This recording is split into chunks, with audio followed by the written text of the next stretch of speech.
What varied arts of prevention are these? Like Portia's caskets, each method presents its choice with different promises and demands. Here lies the daily ritual of pills. There stands the copper sentinel in its patient watch. Some speak in hormonal whispers, others raise mechanical barriers against fortune's tide. Like the players in Midsummer's Woods, each has its role, some brief, some lasting seasons, some requiring perfect memory, others forgetting nothing. A mathematical negation of biology, where 1 + 1 remains stubbornly 2, never blossoming into 3. Nature's poetry, interrupted by a well-placed full stop. Contraception. Such a clinical word for such a revolutionary concept. It's rather like calling a sunset an illumination cessation event, isn't it? Here we have humanity's boldest attempt to edit nature's manuscript, a word that essentially means against the beginning. How marvelously presumptuous of us. We've taken the most fundamental force of biology and given it a bureaucratic-sounding name, as if filing paperwork against the very concept of procreation.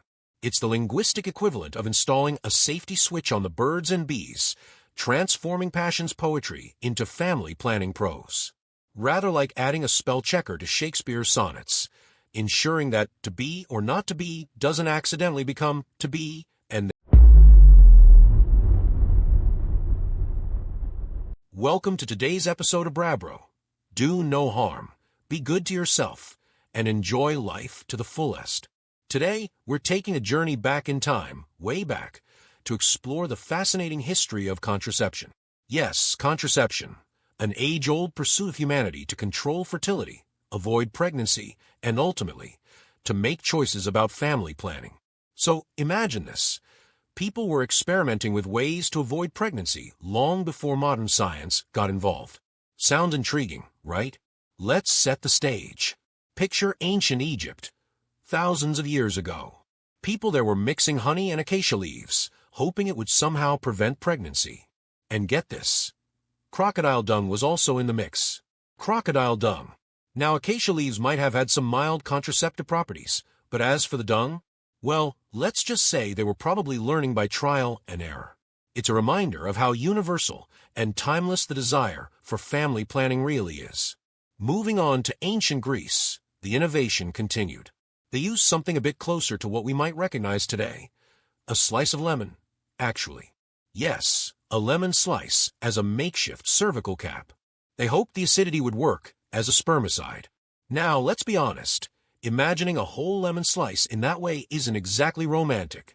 They also mixed olive oil with cedar oil, which at least sounds a bit more comfortable, maybe even aromatic. A little aromatherapy with your contraception, if you will. And then we get to the Romans. They were into some interesting combinations too, like musk and pepper. Was it to prevent pregnancy, or just to cover up other smells? Who knows? But it's clear that across all these ancient cultures, people were looking for solutions, even if they didn't fully understand the science. Now, here's where it gets a bit darker. In ancient China, people believed mercury and lead mixtures would prevent pregnancy.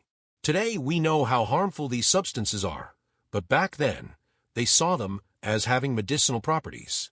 It's fascinating and a little scary to see how health practices evolve and what we've learned since then. It's a good reminder that what once seemed like a good idea might be the complete opposite today. Fast forward to a method that's evolved a lot over time, the condom. This classic tool has had quite the journey. Early versions were made from animal bladders and intestines. Doesn't sound too appealing, right? But worked, at least well enough to keep people trying.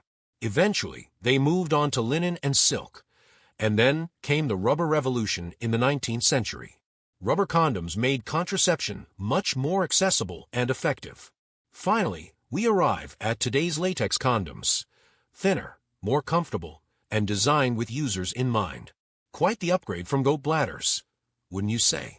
Even with these evolving methods, contraception wasn't just about preventing pregnancy. In ancient times, some people were also thinking about disease prevention. It's said that Casanova himself, that famous lover, endorsed condoms for protection against disease.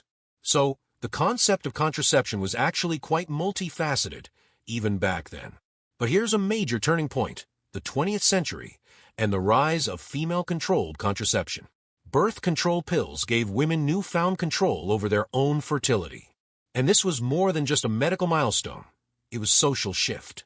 Women finally had a reliable way to make decisions about family planning without relying solely on male-controlled methods. Now, let's talk about China for a moment. The country's one-child policy in the late 1970s really pushed for the use of IUDs, or intrauterine devices. At one point, nearly 70% of women using IUDs worldwide were in China. This was due to government pressure to control population growth. On paper, it seemed like an effective strategy, long-lasting and low-cost. But in practice, it came with a lot of controversy. Forced insertions, complications, even difficulties removing IUDs later. It's a reminder of the importance of personal choice and informed consent when it comes to reproductive health. So, where is contraception headed next? There are some pretty exciting developments on the horizon, especially for men.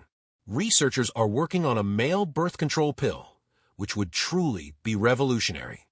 Daily bread of the revolution, a chemical comma in biology's run-on sentence. Freedom wrapped in sugar, swallowed with morning coffee. The contraceptive pill, humanity's most audacious attempt to package revolution in a sugar coating. What a delightfully mundane vessel for such extraordinary power. It's rather like keeping a genie in a vitamin bottle, isn't it? A tiny tablet that rewrote society's entire manuscript, tucked away in purses between breath mints and receipts. Consider the beautiful irony. We've taken the most ancient dance of biology and turned it into a daily ritual as prosaic as brushing one's teeth. It's rather like having a pause button for destiny, wrapped in pharmaceutical blister packs. The name itself is so wonderfully bureaucratic, contraceptive pill, as if we're filing paperwork against fertility itself. It's the sort of phrase that makes rebellion sound like a prescription, turning family planning into something that could be discussed at a parish council meeting without causing the vicar to spill his tea. What tiny champion is this? Small as mustard seed from Titania's fairy court, yet wielding such influence over nature's course. Like Prospero's books of magic, these circles of power must be consulted daily, their chemical spells cast with clockwork precision.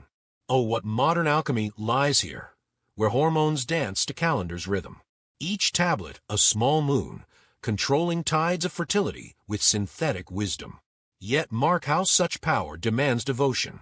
Miss one evening's prayer, and the spell may weakens. All prevention's a stage, and this pill its star player. Regular as sundial shadow, effective as castle wall, yet demanding as daily prayer in its observance. Success lies in the ritual, not just the remedy. Forgive me if I'm getting carried away again. Imagine a world where men could just take a daily pill to prevent pregnancy. And it doesn't stop there. There's also research into reversible vasectomy-like procedures that offer temporary solutions. These developments could really change the dynamic of contraception, making it a shared responsibility between partners. And for women, the innovation continues. Long-acting reversible contraceptives, like improved IUDs and implants, are becoming more comfortable and effective. Imagine an implant so tiny, it's just injected under the skin, no surgery needed. And technology is making a big impact too. Apps and remote consultations now help people access reproductive health care more easily, which is a game changer for those in remote or underserved areas. But even with all this progress, there's still a lot to consider. Access to contraception remains a huge issue globally, with disparities based on income, location, and social stigma. It's not just about the science. It's about ensuring everyone has the ability to make informed choices and access the resources they need. So there you have it, a journey through the long and winding road of contraception history, from ancient crocodile dung to high-tech implants. Contraception is about freedom, autonomy, and the right to choose. And as science advances, so does the potential for people everywhere to make those choices with confidence. Thanks for joining us on this journey through time, and stay tuned for more fascinating topics on the history of human innovation.